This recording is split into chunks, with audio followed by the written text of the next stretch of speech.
Vamos a hablar de los sensores capacitivos. Los sensores capacitivos, como su nombre indica, pues está compuesto por condensador. Un condensador, en un principio un condensador. Sabemos que un condensador son dos placas separadas por un dieléctrico.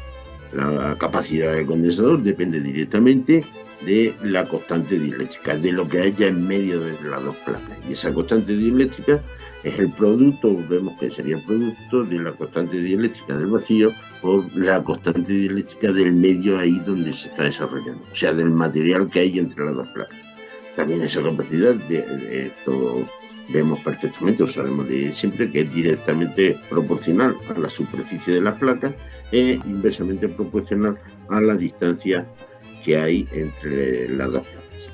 Bien, si nosotros cogemos y ponemos un electrodo de buena conductividad, con buena conductividad en medio de las dos placas, la tensión que hay entre las placas 1 y la 2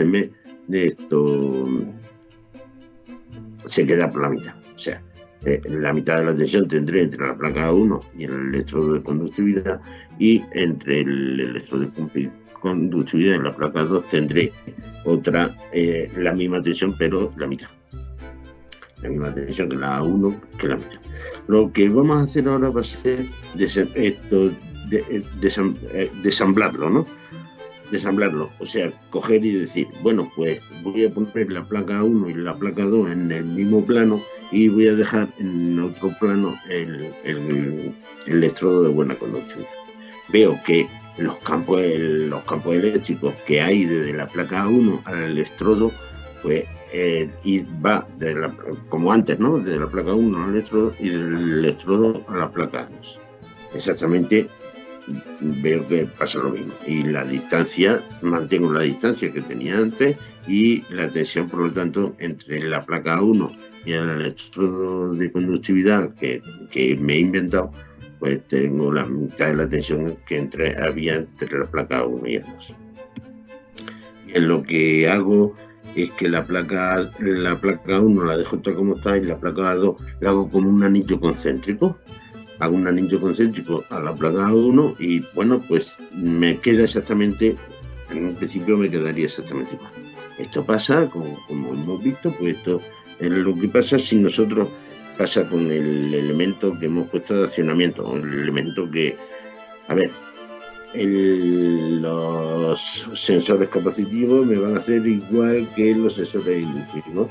Por la variación de la capacidad va a funcionar el acto. Bueno, con la capacidad voy a tener el elemento de accionamiento que va a ser mi electrodo de buena conductividad, el que he puesto ahí va a ser el elemento de accionamiento, y o lo tengo a una distancia de la placa 1 y el 2, o lo quito. Si lo quito, me quedaría de esta forma, ¿no? Si lo quito, al quitarle la distancia entre las placas y el elemento de accionamiento se hace infinito, por lo tanto la conductividad del vacío se me va al infinito, y lo único que me queda es la conductibilidad del medio donde se esté desarrollando, o lo que tenga, ¿no? Bueno, y el campo se me puede ampliar, el campo electrostático, ¿no?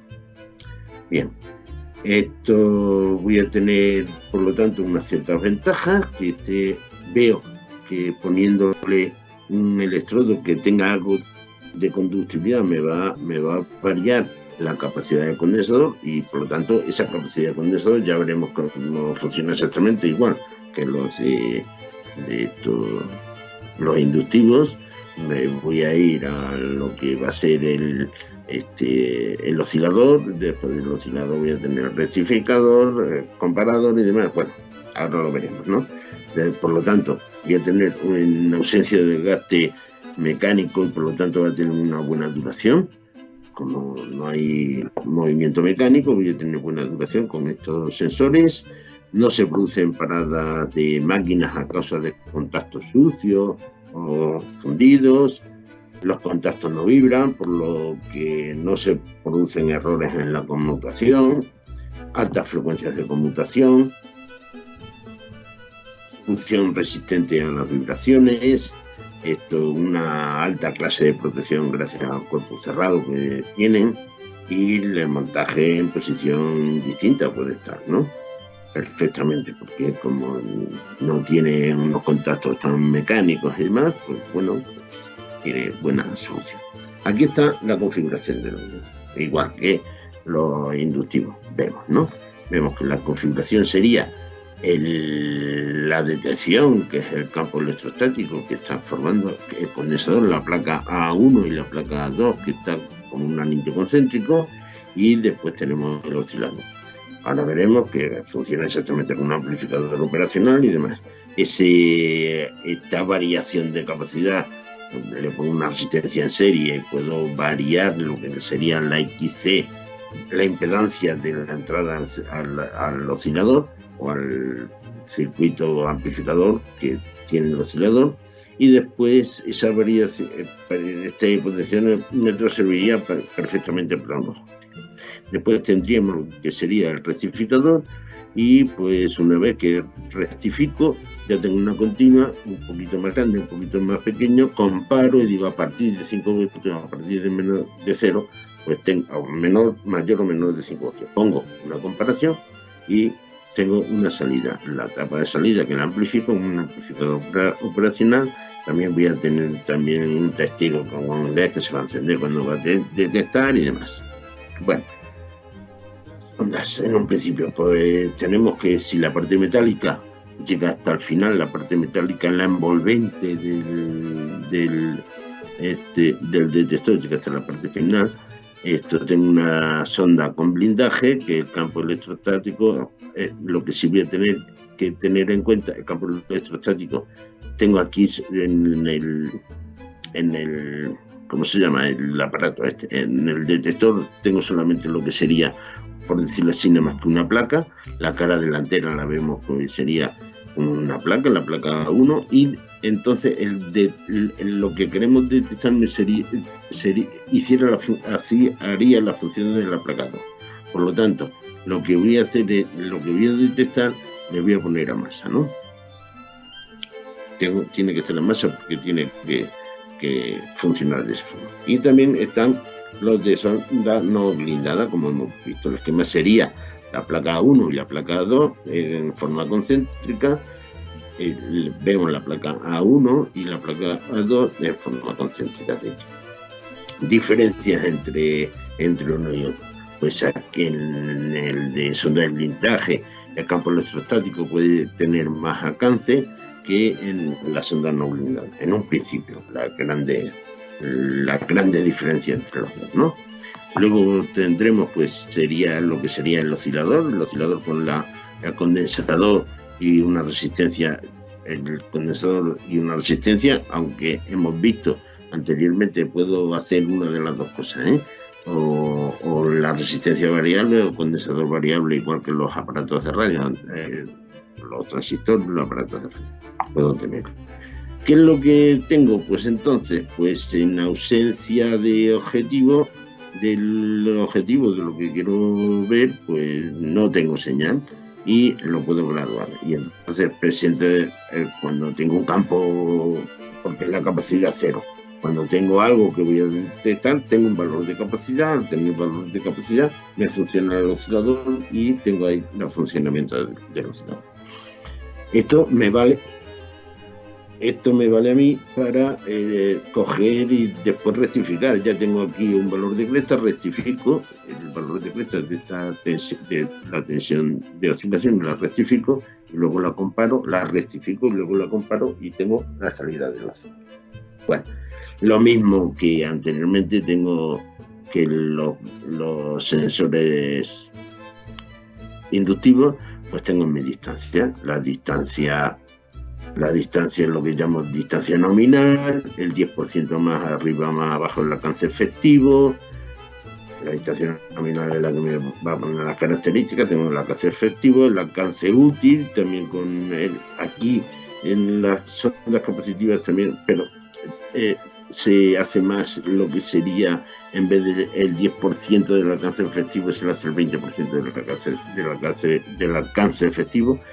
Bueno, pues eso es cuestión de que los fabricantes me lo van a hacer. El fabricante del sensor inductivo parece ser, normalmente, es el alcance efectivo el 10% del alcance útil, y aquí el alcance útil es el 20% del alcance efectivo. Bueno, lo que sí es que vamos a tener el alcance de trabajo, o con toda seguridad el alcance de trabajo está después que el alcance efectivo, o sea, el 30% del alcance nominal.